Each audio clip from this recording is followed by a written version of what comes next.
All right, so it's Mystery Marathon Volume 4, and as you can read this week or this time, because it's been like 2 weeks, Yes. we It's been a little tackled longer. which movies? Which movies? Which movies? Such a dumb old joke. Yeah. But which movies? Yeah, so, I often talk about how werewolf films are underutilized in the horror genre. But witch movies are definitely another one of those, especially ones that are more for adults than are trying to be scary, as Mm. opposed to, I feel like witches are the go-to for kids horror. I think that's because there's so many like folk tales about like witches eating kids and stuff Mm, that they're always used very as family like a friendly. well no, but they're used as like what's the word for that? Like a morality tale or Mm, something for kids. yeah. And the witch is always the like punishment if they don't behave. We had that recently with that Monster Summer movie, right? That was a witch, wasn't it? The one we didn't like with I don't Mel remember Gibson. because I didn't like it. Yeah. Yeah. Anyway, I but yeah, I really wish, but I do feel like in the last few years, we're getting a lot more witch stuff. Ever yes. Yeah. since Robert Eggers' The Witch, which I think that's like 2016 at this point. So we're talking Yes. nine. Yeah. I can't even believe that movie is almost a decade old. Yeah, that's crazy. But last year we had a couple witch films that we really liked Mm-hmm. that Oh were, yeah, adult and not in the last like few kiddie. years, right? Yeah. I think you're right actually. The Like, Monster Summer was a witch. yeah, Now that I remember it. Yeah. yeah. There's been a lot of like witchcraft and witch type movies. So now whether or not it's witchcraft, Right. right? Yeah. And then of course it's always the debate on like what is witchcraft versus like what is voodoo or hoodoo or like in Hereditary or something like that's witchcraft, I think, or is that like Satanist what? Like I don't exactly know what to classify that under. But with witches Yeah. there's kind of a very specific feel because typically it's like a woman who has, especially right now, because last year we had a movie that we both loved and I think made Kaylee's top 10, or maybe was it mine? No, I think it was yours. The In 2024? Yeah, um, the Breathing In, Oh, right. Yeah, Breathing right? A In. lot of black fingers That was lately. an amazing film. Gretel and Hansel, Osgood Perkins, Gretel and Hansel, Breathing In. I've seen quite a few recently that do the Even like black fingers. WandaVision, right? Doesn't she do Yeah, the black Agatha all fingers? along. For Agatha all along. Yeah, yeah, I yeah, looked it up and exactly. it said that that has like nothing in folklore. My very brief Google search of it was like, that's not anything. I don't know if that's the case. So common right I now. feel like there has to be some reason other than just that it looks cool. Yeah. But yeah, it is a very common like thing to see. I feel in a Yeah. lot of these witch movies. Becoming a trope. Mm-hmm. I like it. Yeah, me too. I like the way it looks. But I feel like I've seen it on almost every witch yeah. in the last couple years of film or TV. Yeah. It just feels like a shorthand way to be like black magic. They do black magic. I don't know where the first place I saw it is. I want to say it was Gretel and Hansel, but might have been before that. But yeah, I don't know where that came from. But regardless, we watched 7 witch movies that we're here to talk about. We'll spend X amount of minutes talking about each of them. You know how this works. We're just kind of quick fire thoughts and some scenes from it. There will definitely be some spoilers attached to these films.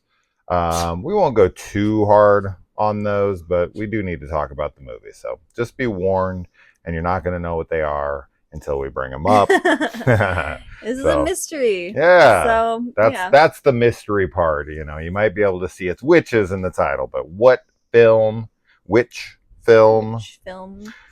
Well, the first one that we watched was Superstition from 1982. This one was a slasher witch hybrid, which you don't see much of. I can't think of any off the top of my head besides this one, so very unique in that way. This had a great opening.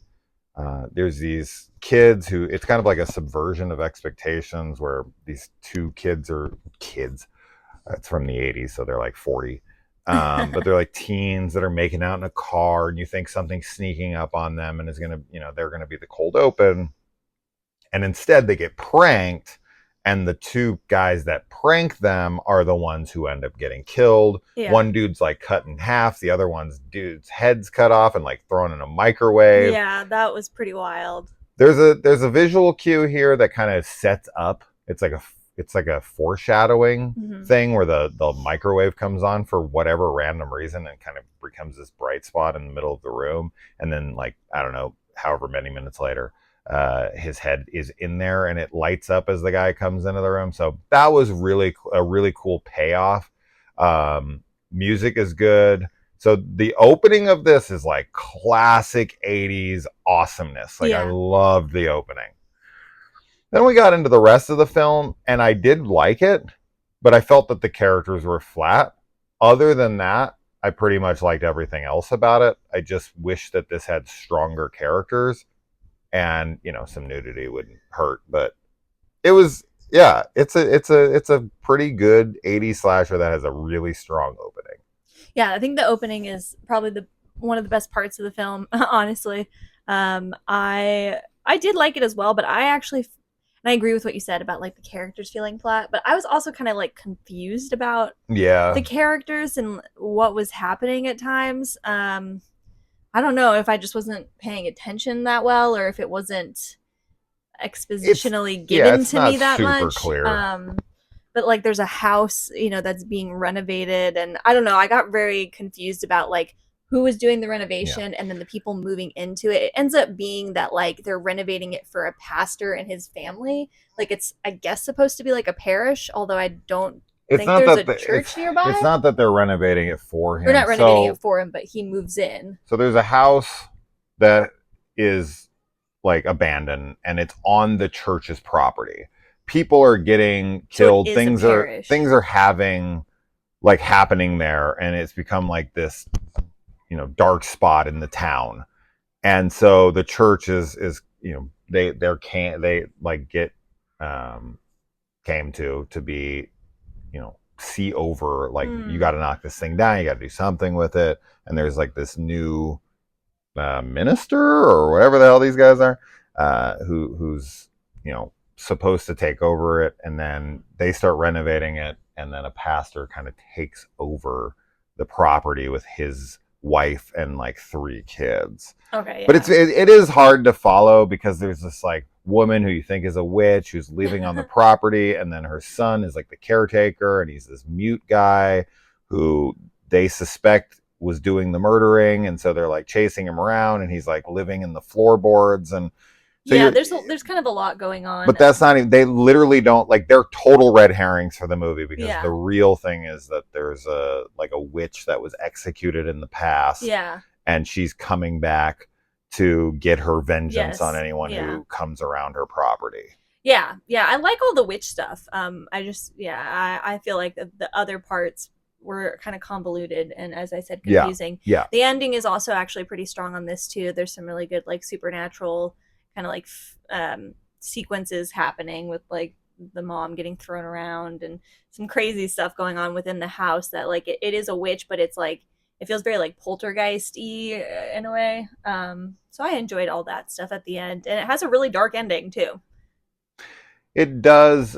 I know one thing that Kaylee really liked and we both enjoyed was the witch's face and her voice was quite good. It was crazy. They did like some cool effects on her voice. Billy Jacoby from Just One of the Guys, Buddy, is in this as a kid. So that was really cool to see. This would have been around the same time as Bloody Birthday, another fantastic horror movie from the 80s that he was also in, as well as Nightmares, the anthology with Emilio Estevez and him in the segment Bishop of Battle.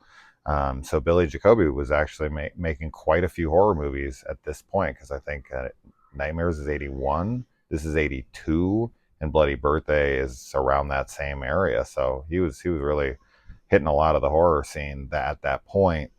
One thing that I found really fucking funny in this movie is, in the end, So there's this crucifix that's thrown in the water because she was like buried in the water. Now, at some point in the film, the priest or whoever that's overseeing the property tells them to drain the swamp, and the guy, or the pond, whatever you want to call it, the little swimming hole, and they make reference to that, and somebody like rejects it or whatever, but it never ends up happening. But we find out the body's buried down there. Like, a girl goes swimming and her leg gets caught and her hand is like attached to her leg when she comes up, stuff like that.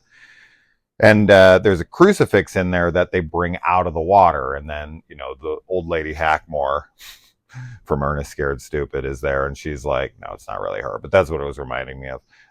She was like, you can't remove that cross. Like, now she can roam free. She can do whatever she wants, kind of thing. Like, her powers are unlimited now. Yeah. And so his like grand plan is to go back to the watering hole that she is buried in, and he puts a bunch of gasoline on top of the water and lights it on fire. It's so weird. He's like, he's gonna burn water, and then that's his plan to kill her. One of the daughters comes out, and he's like, it's fine. Like, I don't remember if it's the daughter. Sorry, that's what's like throwing me off. I'm trying to remember who approaches him. But after he pours the gasoline on there, somebody comes up and he's like, it's over. It's finished. Like, I killed her. And then it's not over. She comes out of the water. I don't remember him talking to anybody there, but I do remember. I remember him saying that, though, where he was like, I thought somebody came up to him. I thought it was like. I think he's alone at that point, because everybody, like, the one girl's dead in the car and the other daughter's dead in the house. Right. Yeah. But like, he comes out and you think it's done. It's kind of like the ending of the Creep Show segment, The Raft, where he gets out of the water and you think like he's done, and then there's the tidal wave that comes over and kills him. It's like she pops, out of the water, grabs him, pulls him back into the water and kills him. So it is a very dark ending, but I just can't get over the fact that this guy's plan was to burn water. It is somebody comes up to him. It's the little like girl ghost that we've been seeing. Oh, remember? Yeah, so like, and that's right. Like the witch, like, because the son sees like this little girl ghost in the house, but it's like the spirit of the witch, and she comes up, and he doesn't know that she's a ghost. They kind of like all think that this is a little girl that lives there. Yeah, and he's telling her like it's over, it's finished, and she's like. And then her like voice morphs. Yeah, like, you can't kill me or something. That's good. Yeah, so it was good. It had a good ending. I think that this is a pretty solid film. It's just some of the middle stuff is confusing, but I really like a lot of the kills. I think there's some good stuff there. Yeah. And yeah. Yeah, it's a slasher movie with a witch backstory. Yeah. And we don't really see the killer killing anybody, so it is all kind of like POV stuff, or the people falling to their death or whatever, without seeing anybody doing, except for like a witchy hand. Yeah, I think all we see like grabs them and stuff. But yeah, overall it was an enjoyable time. But just burning water. Yeah, not a good idea. Not such a dumb, weird decision. Really weird. They like couldn't think of any other way that he would like. Well, as I told her, all you had to do was just find like. Because I'm sure they don't have the money to drain that pond or water or whatever. But when he said drain the water, it's like, yeah, you either like go out into the water, find her corpse and bring it back up and put it on the land and then burn it. Yeah. Or you, as location scouting, go find a hole in the ground that looks like an area where the pond would have been, and then just say he drained it, and then find her body and then burn it. Like, the fact he tried to burn water because they didn't know what else to do. Like, well, she's in the water, or they never got her body. It's like, well, then make him get her body. Like, sure, in any way you can. It's not that complicated. Just say, they dragged the water earlier and they found her remains, and they put them up on shore, and they're there's a police investigation crew that's like, overseeing her remains, and you go and you find them and you burn them. All right. Burning water? Like, he's just going to put a bunch of gasoline on top of the water, light it on fire. It's going to burn for a little while, and then it's just going to burn out, and it's still going to be water, and their body's still going to be under there. Like, super it is weird. One of the dumbest things I've ever seen in a film in my entire life. Yeah. I do not understand why he would burn water. This is a good situation too, where like the rest of the film, like we overall like the film. So even though, I mean, yes, if it had a different ending, it would have made it even better. But like, despite that being really dumb, it didn't necessarily like ruin our experience of the film. No, it's hilarious. Yeah. But this is one of those things where, and we talk about this quite often, where people are way harder on movies today than they are on older film. Sure, yeah. They get total passes where you can do anything in an older film and people are just like, oh, whatever. Nowadays, you can't do anything without people going on for an hour about how did she build a room in the substance? Sure. Like, is she an architect? Is she a construction worker? Like, shut up. Just shut the fuck up. It's a fantasy film. It's a movie. It's so stupid. Like, I'll rag on it as a joke, but it doesn't hurt my overall excitement or enjoyment of the film 99% of the time. Sure. But people will be like, oh, I literally have heard people be like, well, it would be a 10 for me. But because I can't figure out how she got to work, it's a 5. Yeah. Stuff like that, and you're like, what? They're like, I'm sorry, it just, you don't explain those like small little things. It drops the film like 5 points for me. It's like, what the fuck are you talking about? That's a pretty intense drop. Yeah, so, anyway. All right.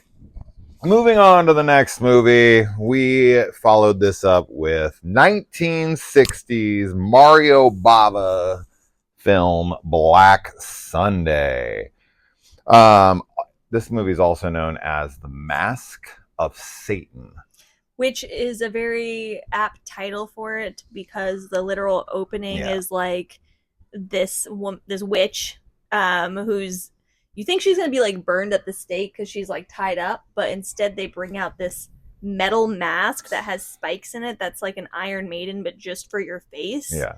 And it has such a gnarly opening where they put it on her and then like this jacked guy comes out with like a sledgehammer and just like pounds it into her face. It was, you don't like see blood or anything, I don't think, but it's just the visceral, like, you know that it's spiky and then it's like yeah, it's gnarly. Yeah, it's gnarly for sure. Overall I think this movie is good for the time for sure. This is the same year as Psycho and Peeping Tom. Overall, I didn't love it. It's not the first time I've seen it, but I did like it. I feel like the film felt very similar to Dracula. Yeah. The way that the story plays out and the people who are finding out about the thing and then they come in and the guy is trying to tell everyone it's this person and no one wants to listen. And it just has a very similar framework to Dracula. Well, and like the witch has fangs. Yeah. So this felt like way more like a vampire film. And maybe, I don't know, maybe it is supposed to be a vampire film. Yeah. And we just watched it thinking it was a witch film. But one thing Mario Bava succeeds at, that he's a master at, is making scary looking faces in a movie. Yeah. I don't want to talk about the face.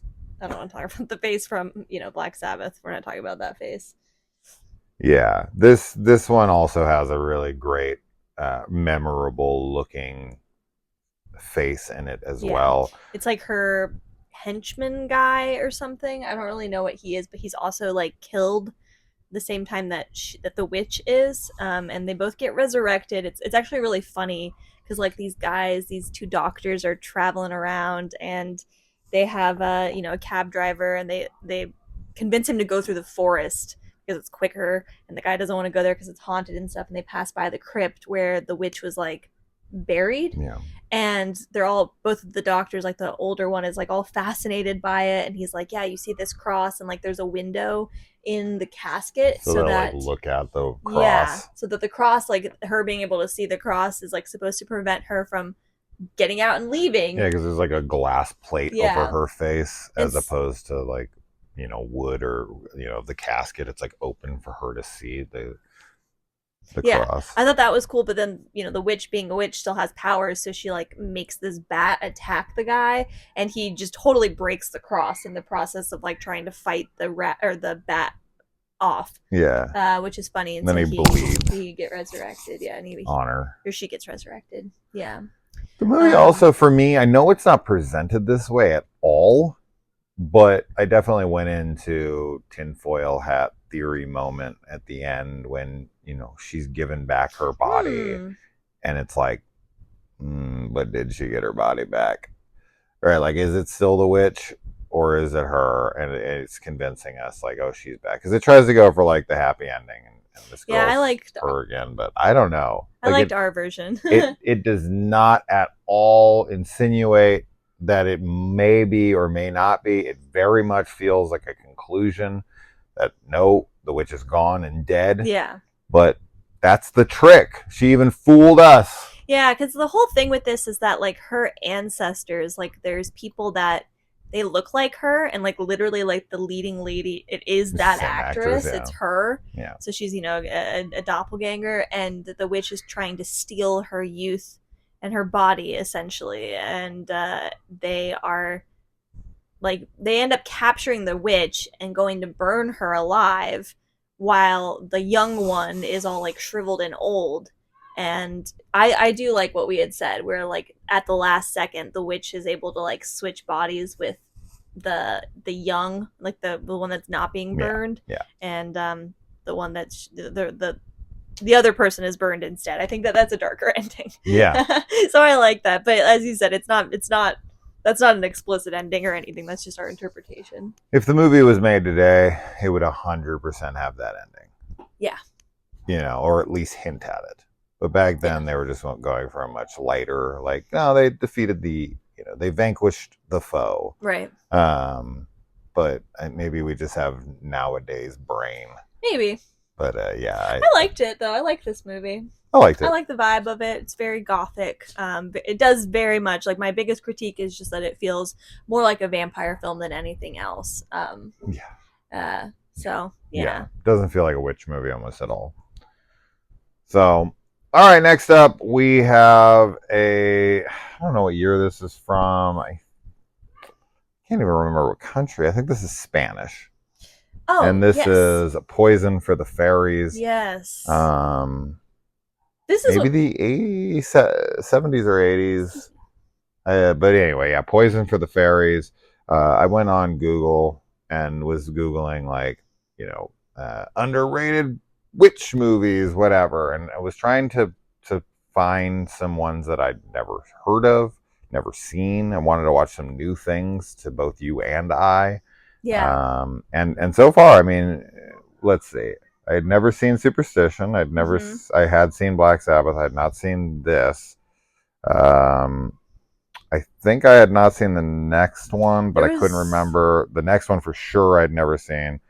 And then the next two I had seen. Of these, there was only two that I had seen. Okay, perfect. So, and I think this one, it's hard. This one might be my favorite of the ones we watched. This one's really cool. I was super into it. It's about this young girl who is like obsessed with witches, and she is like convinced that she's a witch. She's going to be a witch. Her grandmother tells her like stories about witches every night. And I think that this one, like, style-wise, is just so unique because the entire thing focuses on her and a new girl who comes into town that she befriends. So it's all from the perspective of these two young girls. Yeah, and they're like 10. Yeah, they're 10. They're young. But all of the adults, like, we never see the faces of any of the adults. They're always shot with their face, like they're looking at the kid. Their back is to the camera, and I thought that was so Unless cool. They're like dead or I think supposed there's to be only scary. One. Maybe we might see two adult faces in this, and yeah, one is for like a scare factor, and the other one is because they're dead. Yeah, but that's it. But you never see it normal. Like they're in class, they have parents. We have a lot of scenes with adults, but they're always shot from behind. I thought that was really cool. And I just really like the vibe overall. This gave me like, it's not The Boy That Cried Wolf, but it's like, it's got that kind of vibe to it because the girl, like the main girl, Veronica? I don't remember their names now, but the one that's obsessed with witches, she's just such a little liar. Yeah. Like, she's constantly lying to everybody, and especially to her new friend, who is this like, she's very pretty. She's not popular or anything, but her family is really wealthy. And the other girl is very jealous of her Yeah. because her parents are dead. They died in like a car accident, I think, or something. And her grandmother is raising her. Um, and meanwhile, the other girl, like, she's got two loving parents and they're wealthy and she's got a puppy and, like, she kind of just has like the everything that she wants in life, right? Yeah. And so I really liked the dynamic between the two of them and how, like, I keep thinking her name is Veronica, but I don't. I know Veronica is one of them. I think I like want to Okay. look it up. But anyway, I thought it was great. I liked their performances and everything was really cool for me. This reminds me a lot of something like The Bad Seed or The Good Son, Mm. where you have this seemingly innocent kid who's hanging out with another kid, but he's convincing her to do terrible things in the name of adventure and fun. As opposed to with this one, it's witchcraft. She's very explicit and very open about, like, I'm a bruja, Yeah. right? Like, and she's convincing the girl that she's going to perform this magic, and she wants her to prove it, like, yeah, right, whatever, prove it to me. And then they have to, like, go out and get these items to make a potion and all these things. And while they're doing it, yes, they get up to some really nefarious little shenanigans, and she gets her to do some pretty questionable things. And it also reminded me a bit of the movie Martin by George A. Romero, where Martin believes he's a vampire, but he's not, right? And this movie very much plays all around with the ambiguous there. I would lean more towards this is all in her head. I would too. But there are certain moments and certain things that happen where it's like, Sure. well, I mean, this happened, so how'd that happen? I mean, is it coincidence? Or Yeah. is it that they put a hex on somebody, right? So I really love the ambiguity of the film in that way. And I think that the little girl is perfectly, she's very believably jealous and like, she's not fully evil, Yeah. but she's close. The Yeah. way she plays it is perfect. She definitely comes off to me like this is that kind of character. Like, I fully buy into what they're putting Yeah. into this. Sorry if you can hear, there's like, we have neighborhood kids in our apartment complex that are psychotic, and our dog is like, They're witches. he thinks they're all his mortal enemy. They are. Kill them. He got him, Griggs. Burn the witches. Yeah, I think that it is very believable where, yeah, that line between her being jealous and then also kind of being her friend, Yeah. too, and just very, it feels like a very real little kid relationship where it's like you're lying to kind of seem cooler about something. Oh, yeah. And and so I think that is captured very well. Also, the opening has a really cool shot of this little girl with like her face like kind of starts to age, so she starts to look like a witch. Yeah, which I thought was a really cool opening. We actually don't even know how this was done. We had talked about No. maybe it was like We thought maybe because I'd it's come like, up with some things, but I'm not sure if that works. I don't know. It's a very cool shot. I don't know how they do it because it's not.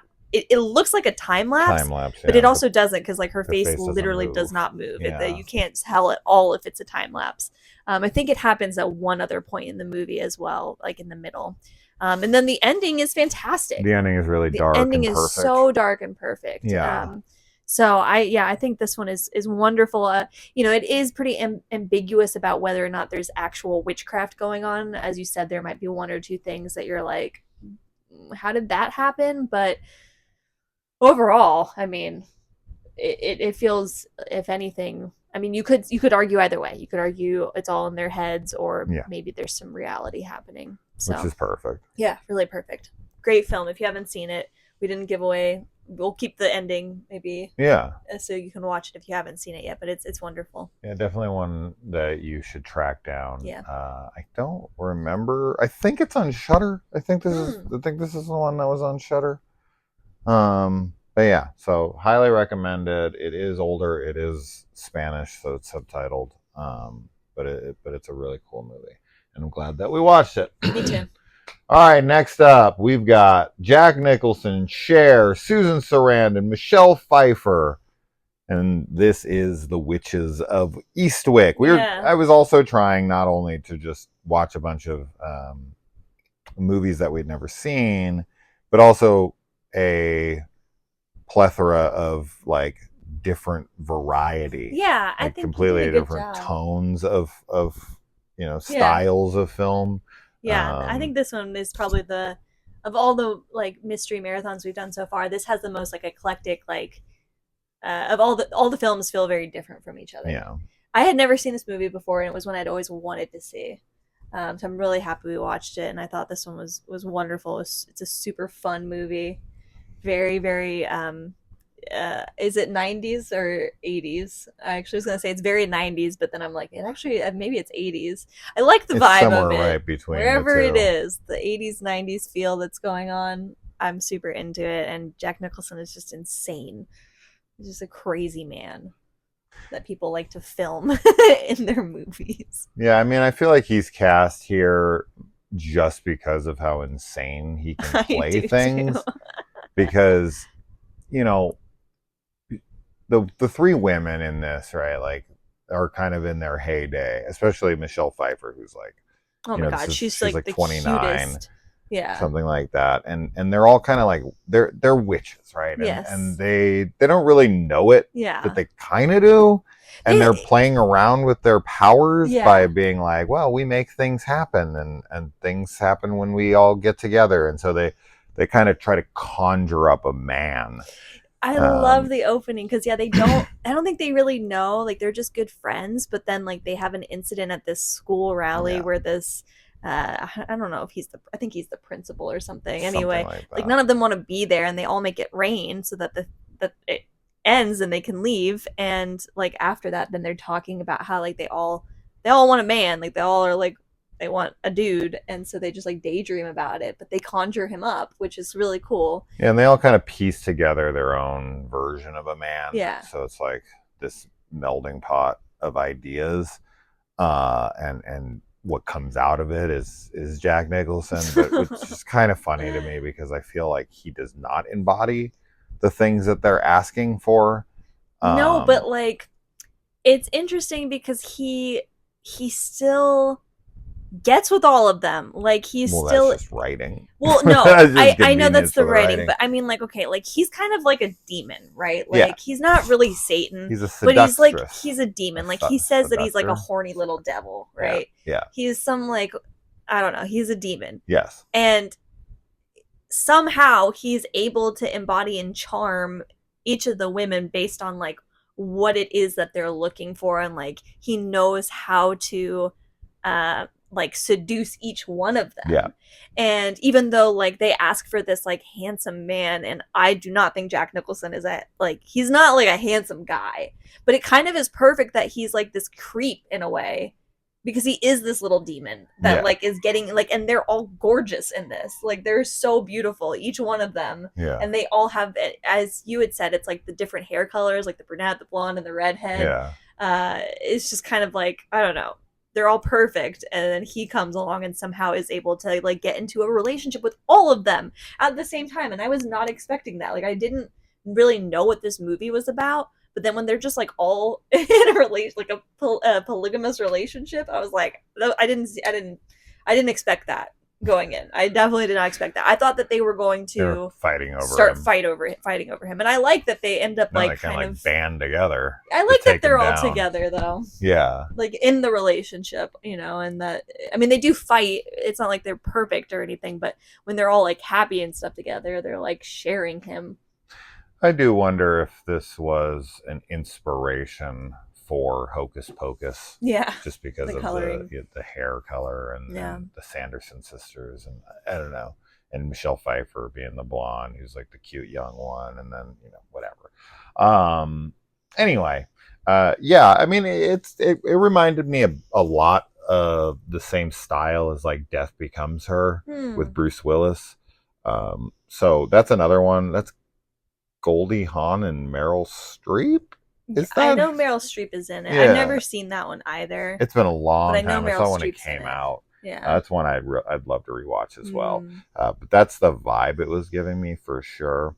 And I will say the ending was very surprising. Very surprising. I was Like not expecting that what either. he turns into, It was I was crazy. like, that's the last thing I was ever expecting to happen with his character. 100%. I love that. I love all of the His ending too. seduction of Cher Oh, is it's one of the messed most up. ridiculously like funny and absurd things I've watched in a I while. mean, I don't know. They're all so beautiful, but like Cher is just like this. I don't know. She's like a goddess in this, and when she like, I love her character because she's like kind of like the no bullshit one of them. Like Yeah. she's very down to earth and like she tells him like you're a misogynist Yeah. and Her like you're like rant, everything that I hate, like you're her breakdown. disgusting. And then he still like he like makes her like sleep with him by being just so conniving and manipulative. Yeah.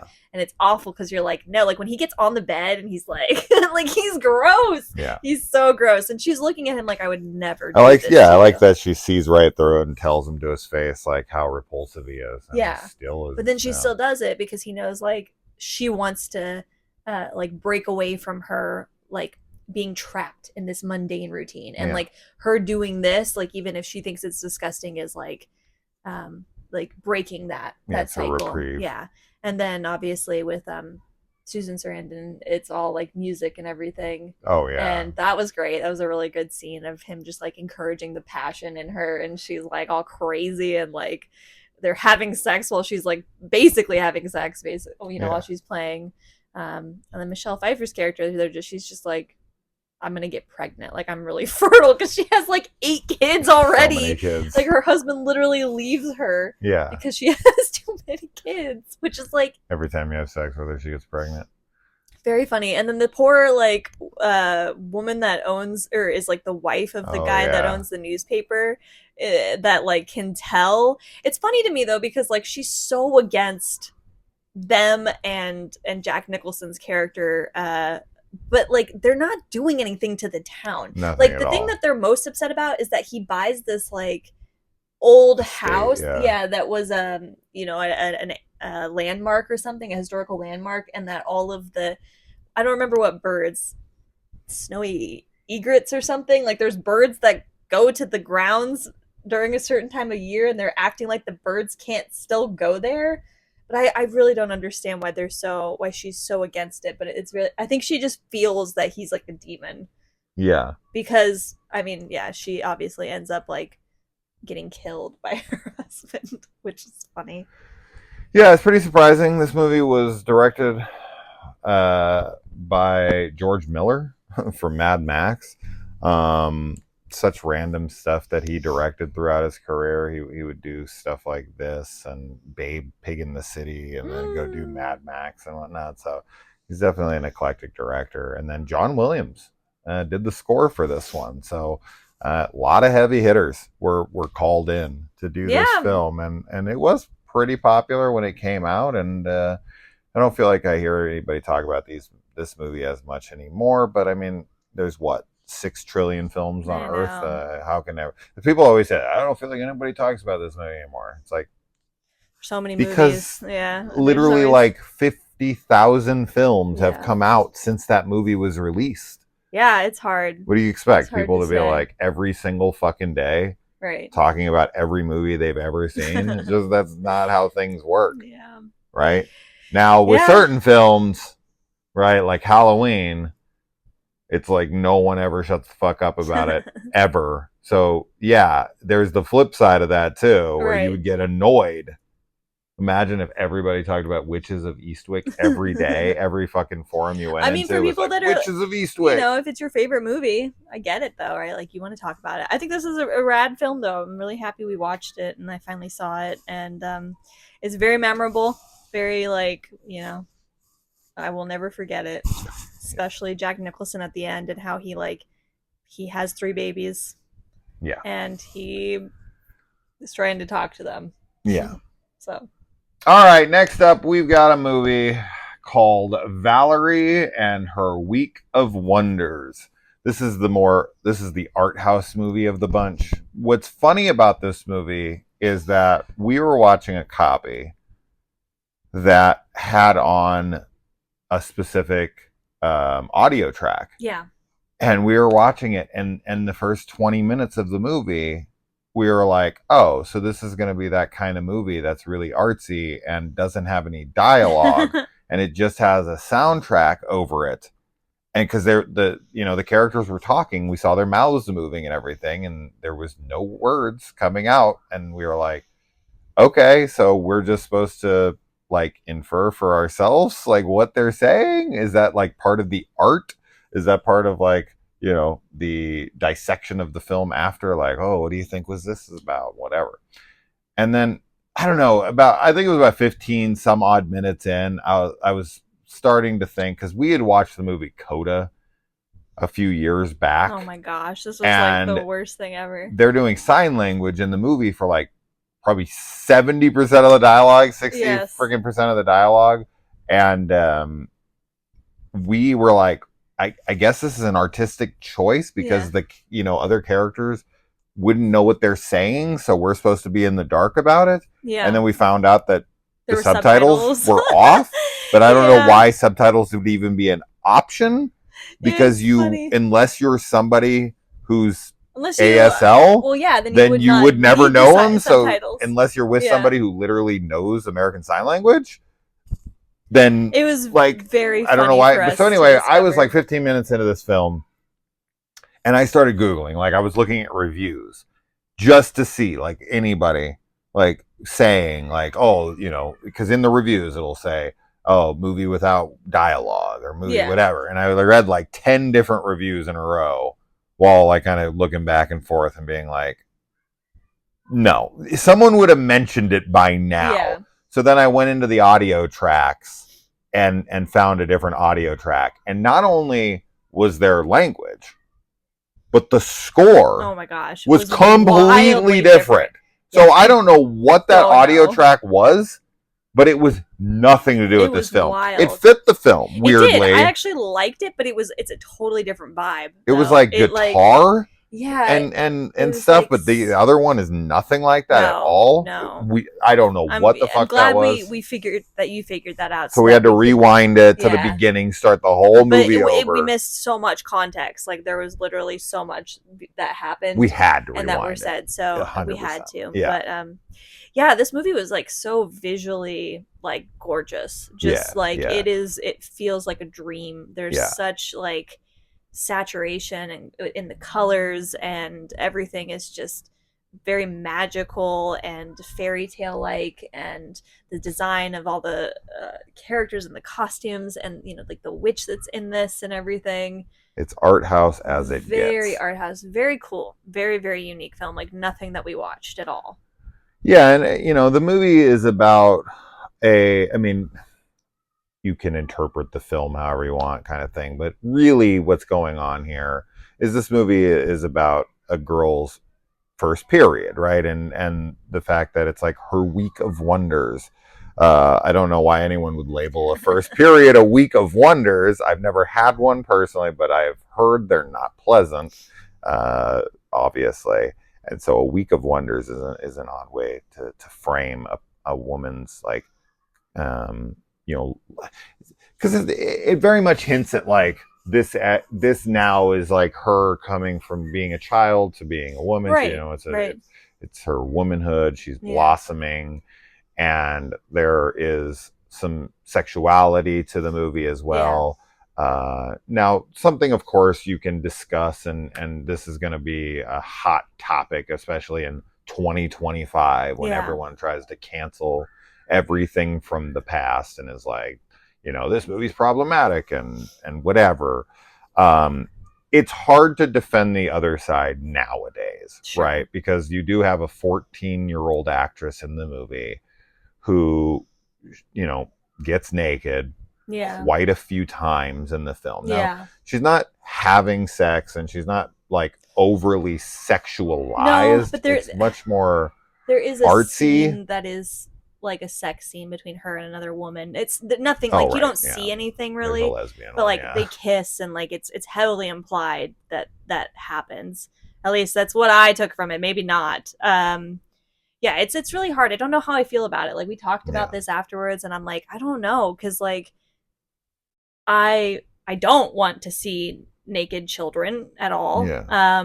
But at the same time, this is also kind of supposed to. I don't know. It's hard. It's really hard to talk about because you definitely are like, I don't want to seem like a pedophile, but Right. and I'm not obviously because it doesn't. I wouldn't say that like seeing like the scenes that she's in are, as you said, like they're not overly sexual, they're not like sexualizing her body, but it is this journey from girlhood to womanhood, and so it is in a way like necessary to also like what happens feels like it's intentional and needed for the story. Yeah.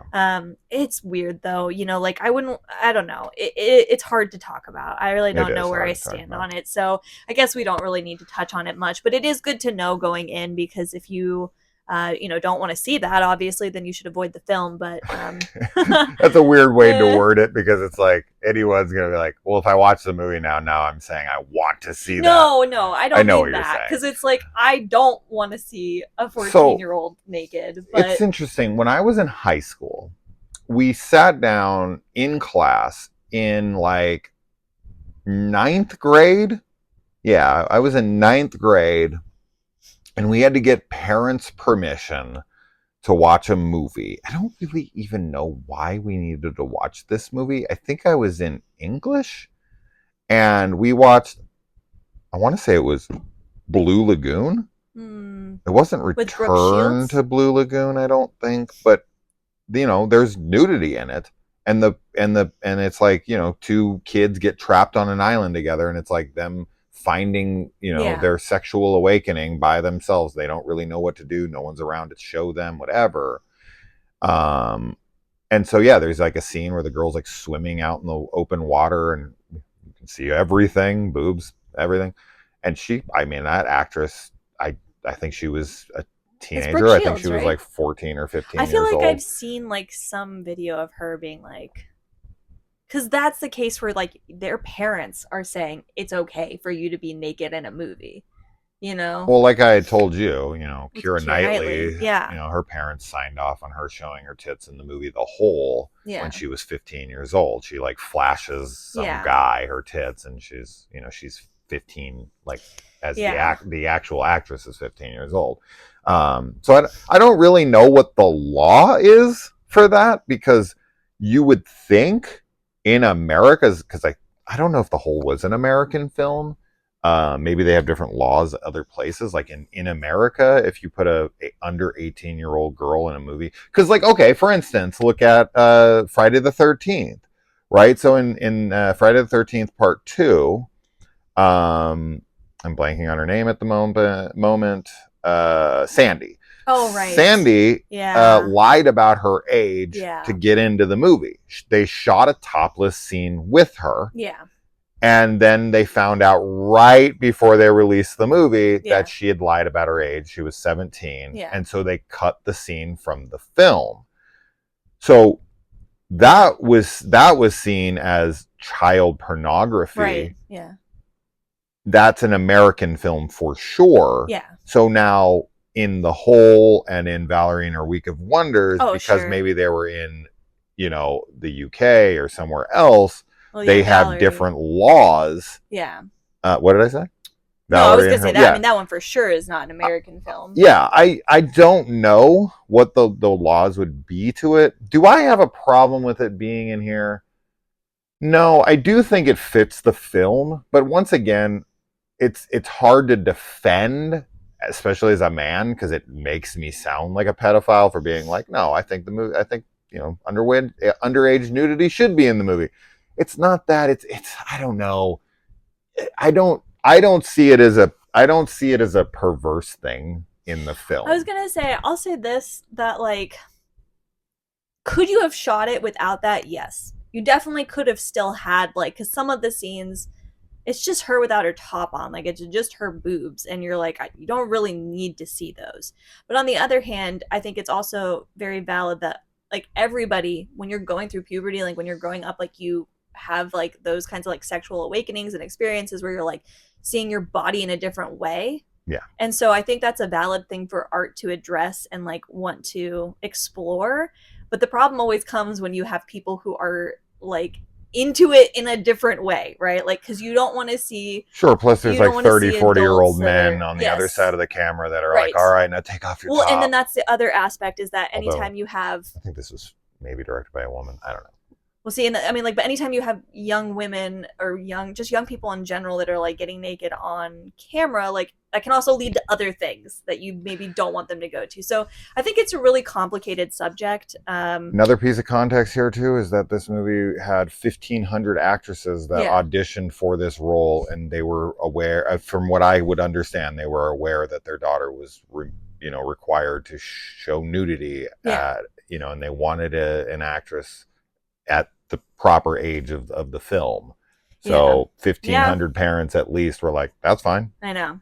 And like, I mean, and also to be fair too, and this is something that's very important to talk about, is that over in like France and everything, nudity is not what it is in the United States at all. America, you go to the French Riviera, right? Everyone's out on the fucking beach naked. Like, people are very open with their. Americans have a different view of their bodies and nudity in general, because nudity automatically means sexualizing. So, correct. Anyway, moving on from all of that, I do think that this actress does a wonderful job. I think the film is really beautiful. It's a wonderfully beautiful film. Yeah, and it's very unique. It's not really like. It's not like any of the other witch films that we watched at all, and it is unique to other films in general as well. I think that like the visuals are just so stunning, and I really was into the artistic quality of everything. So this is a Criterion Collection film, and it felt it. Like the total artsy vibe. Everything is up for interpretation.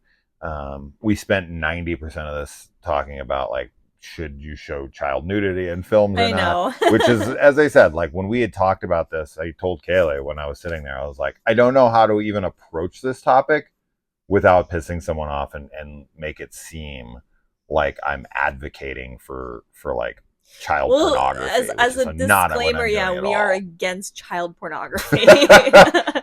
We do not endorse it. Clear. We do not think it's okay. We are anti-pedophiles in this place. Yeah. So anyway.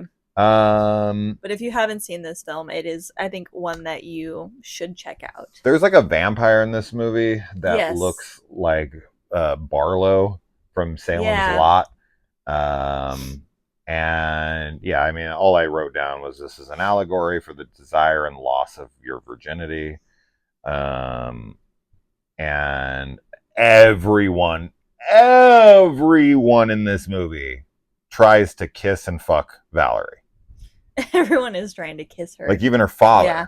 I mean, like, everyone in this movie is trying to get with her. All the stuff at the end, it definitely feels kind of like Oedipal. And it's really, I don't know what's going on with all that stuff. But because her father is also supposed to be like the vampire, and then like the guy that she's into is also maybe her brother, but maybe not. I thought Oedipal was a dude wanting to fuck his mom. Oh, you're right. Sorry, not Oedipal. Incestual. Incestuous. Yeah. And it's a pretty short film too. Wasn't this one only like an hour and 15 or something? No, I don't know why I thought it was like a shorter one. No, because we watched 20 minutes beforehand and then restarted it. Yeah. So it was like 2.5 hours for us. It was really long. No, I don't remember this one being short. Huh. I don't know. Lesbian scene. And then there is a scene in this which I definitely don't approve of for any reason. It looked like there was a real animal death in the movie. Not cool. Yeah, I don't like that at all. It was like a ferret that gets like shot, and I was awful. Not okay with that. That's a good thing to note.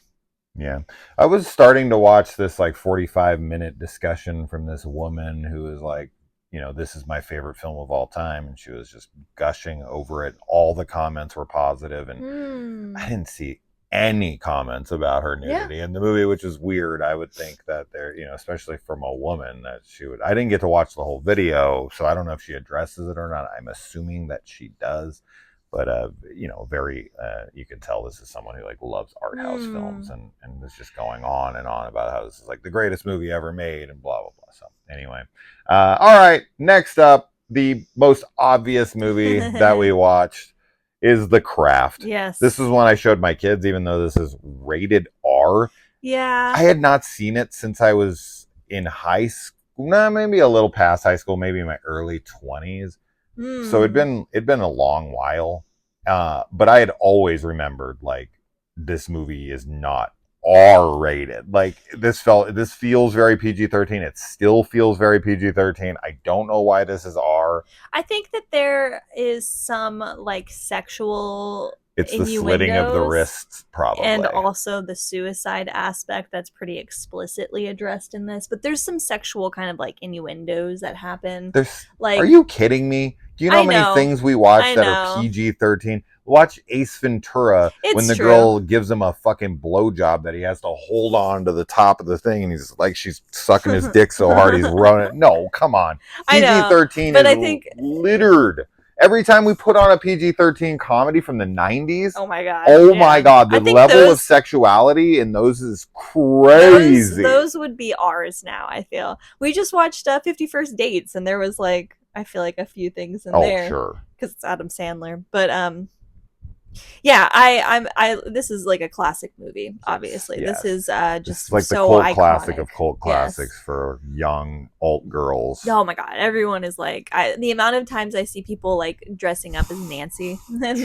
And I mean, she is iconic, as I said. Like, I don't think you can, I think you'll always, when you think of modern pop culture witchcraft, you will always think of The Craft. Sure. I mean, it's such an iconic film from the 90s and such an iconic witch film. This really is like the definitive kind of like young girl who likes witches movie. Yes. Well, and especially because like from like in the 90s specifically, there was this revival and focus on like Wicca and New Age, but like specifically Wicca. Like I remember when I was it wasn't the 90s, it was early 2000s for me, but like reading books that were written in the 90s, like Teen Witch by Silver Ravenwolf, I think, and all these things that were just geared towards witchcraft, like trying to teach like actual Wicca and witchcraft to young women and teens with this very like 90s flavor to it, and it's great. I love it. I mean, this is also like kind of the vibe of Buffy and Charmed and everything. Like this is like totally my I love that vibe. I love that era of like whimsy goth, and it's wonderful. Yeah. So yeah, and I think this film, it's a great. It's not really coming of age, but it's a great like teen drama bully kind of thing going on that I really like. Yeah, I mean it's a movie that focuses on the others. Yeah. Right? Like a lot of high school films are all about conformity. Mm-hmm. It's all about like, especially, one of my least favorite things of all time, even though I love this fucking movie. If I had to pick like a top 5 worst messaging in great films moments ever, is when Allison is given a makeover by Claire in the Breakfast Club. Everyone hates that. It is so fucking aggravating. So like, oh, you're the weird goth girl, whatever, punk girl, whatever you want to call her. And it's like, oh, if you just conform to traditional beauty standards, then, Andrew is going to like you. Yeah. And you're going to get to be with the football guy. Ugh. And it's like, well, why didn't John Bender have to change his appearance to get Molly Ringwald? Why is it only women that have to change their appearance? And like, there's so many stupid fucking things in those types of movies. And this movie is more about like being yourself, and it's about the characters that are always side characters in movies, and then are always like made to conform to traditional standards of like beauty practices and whatnot, like She's All That, or 10 Things I Hate About You, or like all of the high school comedies of the 80s and the 90s are all about like the nerdy weird girl being taken, and it's like the ugly duckling story, and it's like, we're gonna make you beautiful, and it's like, no, they're already fucking beautiful, they're Yeah. already fine how Yeah. they are. Now these people end up being the villains, and I actually don't like that. We'll get into it, but Mm. I love that this is more of like, these are the main characters, this is who we're focusing on, and fuck everyone else. Yeah. Everyone else in this movie is presented as like the beautiful girl, right? The girl who plays Marsha from the Brady Bunch. She's like the beauty girl, and she's a cunt. Oh yeah. And I mean, yeah. a racist, Oh my god, awful, she's horrible horrible. person.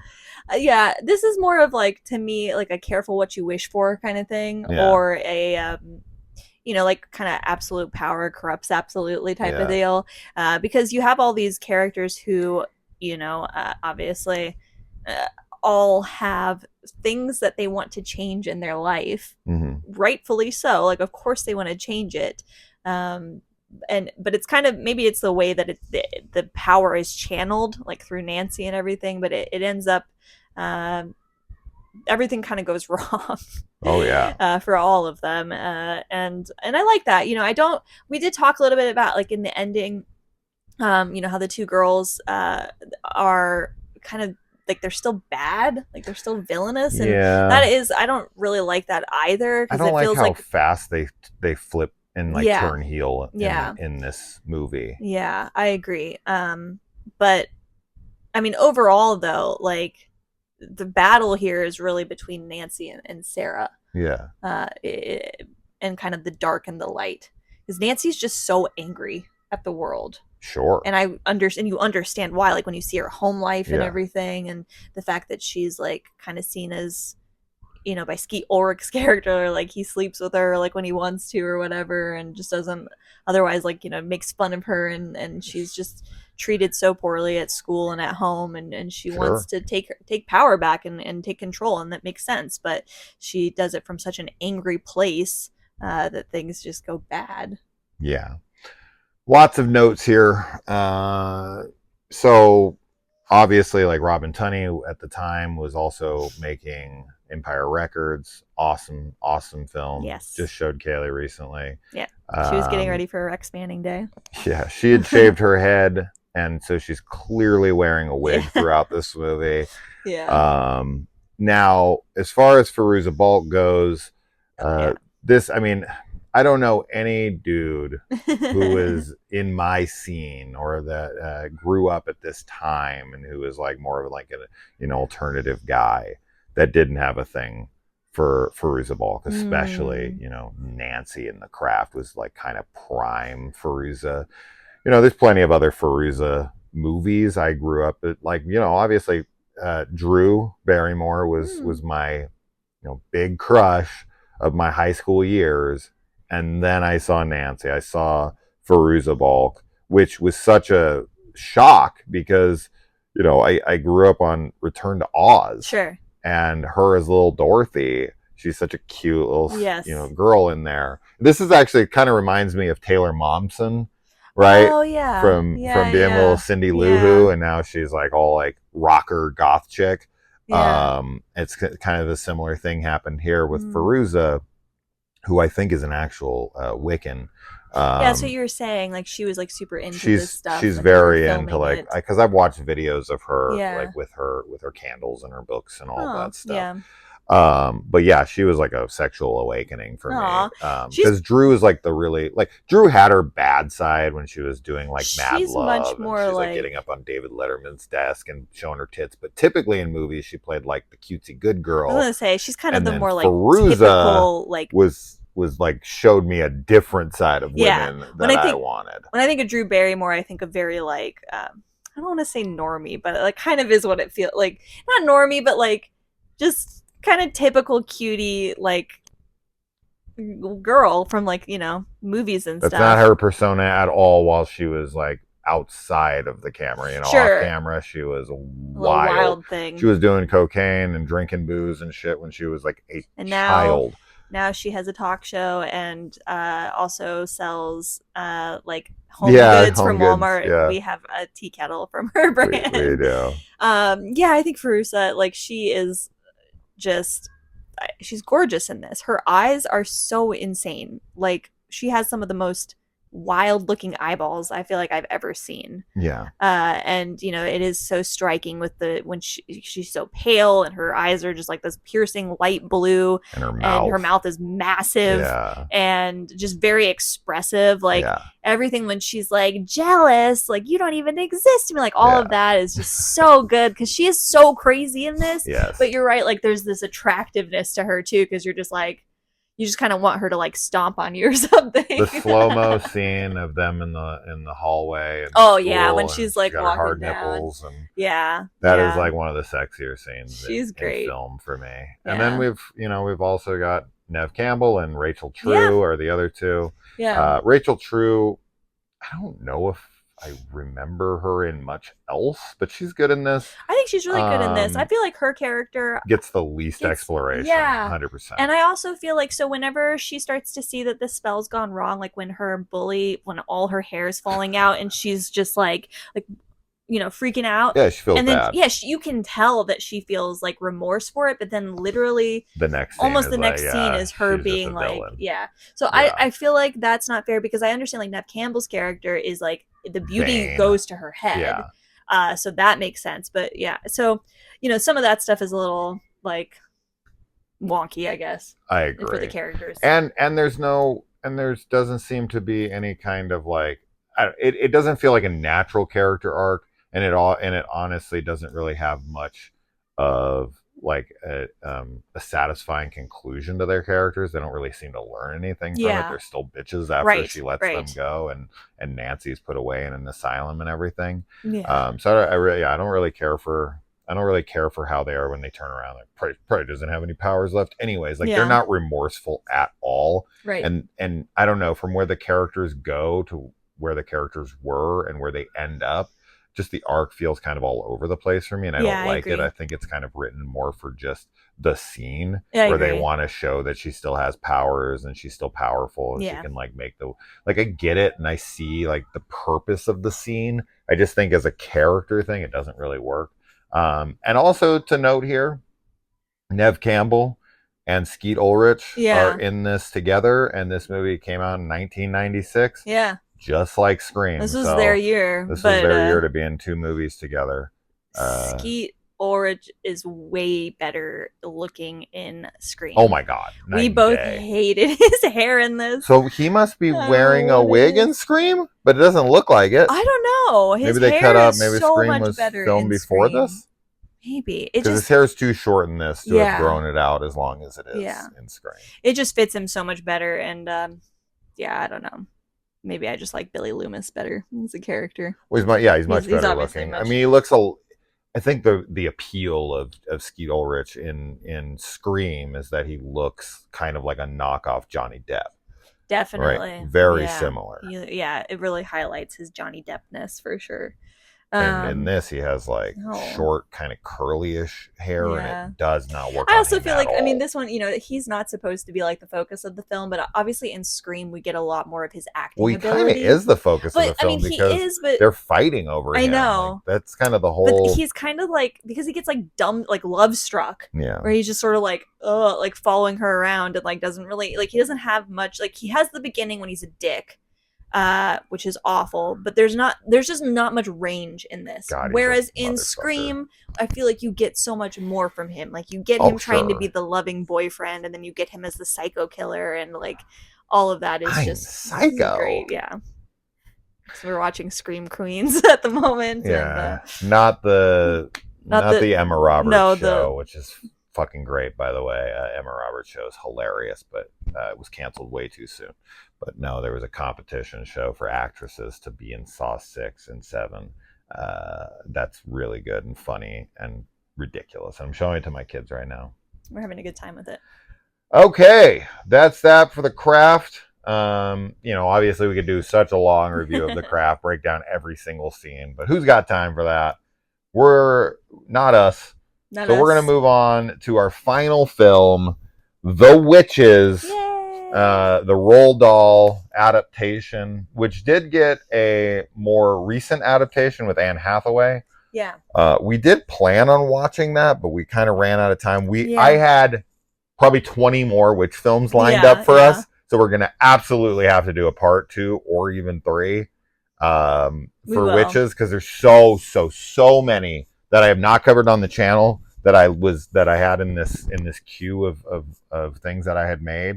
Same thing with werewolves. Yeah. Same thing, Vampires. vampires. Slashers is another one we need to Oof. do soon, because I Oof. have a laundry list of slashers we need to do that I've never covered on the channel. That being said, I don't know, slashers I kind of always like to do in Slasher Sundays. Anyway, The Witches. This is Yeah. one I honestly, okay. Have I ever fully seen this movie? I don't know. I'm going to Mm. say yes. As a kid, I probably did see this. But I think this came out in like 1990. So this would have been 8 years old. I feel like I remember every fucking movie I've ever Mm. seen. I know I've seen parts of this. I know I saw the kid when he sees them like take off their faces and their, whatever. Like I remember that very vividly. I don't remember if I'd ever seen this movie for sure all the way through. Mm. But my takeaway from this film, you did confirm though, you're not just making this up, that it's a Jim Henson thing. Oh, it said Jim Henson. Was it? Okay. Yeah. So that makes perfect sense, Yeah. because the Or Jim Henson Company or like whatever. little mouse Oh my animatronic god, yeah. puppets or whatever that they're using They're when they turn into them, amazing. Amazing. They're so good. Yeah, this movie I had seen several times before. This was one from my childhood that was a pretty, like I didn't watch it all the time, but it was one that really stuck with me. Um, and it did freak me out. The witches, I remember like them like turning into witches, like that stuff scared me. And then for some reason, them turning into mice also scared me. I don't know why. The second transformation with our lead, you don't really see him like his face or anything, but with the first kid, like the fat kid, when he starts turning into like a mouse, I was always like, that is awful. Like I hate that. This is what happened to Peter Pettigrew. Yeah, pretty much. But yeah, I think this one's great. I think it has such a like it's very funny. The ending though, we were all kind of like laughing at it because it's such a like you really think that it's just gonna end with him being a mouse forever, and then of course like a good witch comes in and changes him back. But you're like he's so okay with it. He's like it's all right. Like I'm okay being a mouse. Like how long do I live anyway? Yeah. Like, What's the average lifespan of a mouse? And it's like but two he's like so years. happy with it and like him getting to like ride around in his little like I don't know. He flies like a freaking airplane as a mouse too, which is cute. Well, yeah, he's super into mice Yes. before this, and so he has like his whole house set up. Yeah. They set up more of it once he turns Yes. into a mouse, right? So his whole house is like retrofitted Yeah. for a mouse. Yeah. It's like a like mouse's Stuart Little. playground. Yeah, very very Stuart Little ish. Yeah. I want to say Stuart Little might be the only franchise that I'm aware of where, and correct me if I'm wrong, but is the first Stuart Little live action? Yes. It is, right? Yeah. And Michael J. Fox does the voice? Is that Uh, correct? Whatever, it doesn't matter. The sequels are fucking animated. I don't think I've ever seen the sequels, but I Which is remember crazy. really liking the live action, like the Stuart Little movie. Do you know any franchise No. where the first movie is live action, but And then the the rest second or are- third, for sure the third's They animated? probably were like, "This is just too expensive to do." Like, I've never We're seen gonna it. Is that animate the it. only franchise in the history of film where the first one's fucking live action and the I don't second one know. they're just like, we're going to animation? I don't know. Maybe it is the only one. That's so bizarre. That's so fucking bizarre. Because you would think they would just reboot it Sure. as an animated thing. No. But it's Stuart Little 3. But the first one's live I think action. the second one is live action too. I am like, I feel like the first two I'm are gonna live look action. right now just to make sure, but I'm positive the fucking third one is animated. And I am so blown away by that. But go on. Well, yeah, I think this is a great family horror film, entry level horror. I really love everything. We with watched the this with the kids. Yeah, we did watch this one with the kids as well. They were fairly unimpressed, I think, by it because I was like, imagine being like 5 and seeing this. Like, wouldn't you be scared? And they're just like, no, we would not be scared at all. But I love everything to do with the witches and just like their whole scheme of opening candy shops to turn all the children into mice. And I just think that's so ridiculous, but also so funny. Yeah, so part 1 and 2 of Stuart Little are both live Yeah, action, and the third is fully animation. yeah, yeah. I was gonna say I remember the first two, kind of. I That's watched those crazy. growing up a couple times, I think.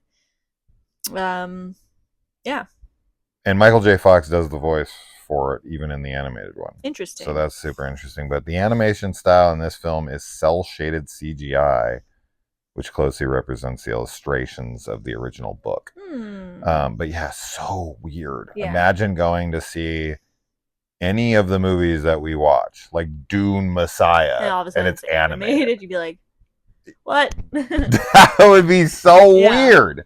I mean, I guess War of the Rohirrim, Oh yeah, the Lord of the Rings, like that's animated. that's supposed to be connected to, but I mean, that's not the same thing because it's not part 3, right? Because like the Animatrix was animated, but it wasn't part 2 or 3 of the film. It's like a side story that's animated. That's different. That's completely different. So anyone who's typing and being like, oh well, this spin-off thing or whatever is animated, no, it has to be part 2 or 3. It has to be in a literal like continuation of the franchise. It doesn't matter. It's not what we're even here to talk about. We're talking about the fucking witches. And here I am talking about Stuart Little 3 Call of the Wild. That's what happens with this shit though. Why half the witches in this movie are men?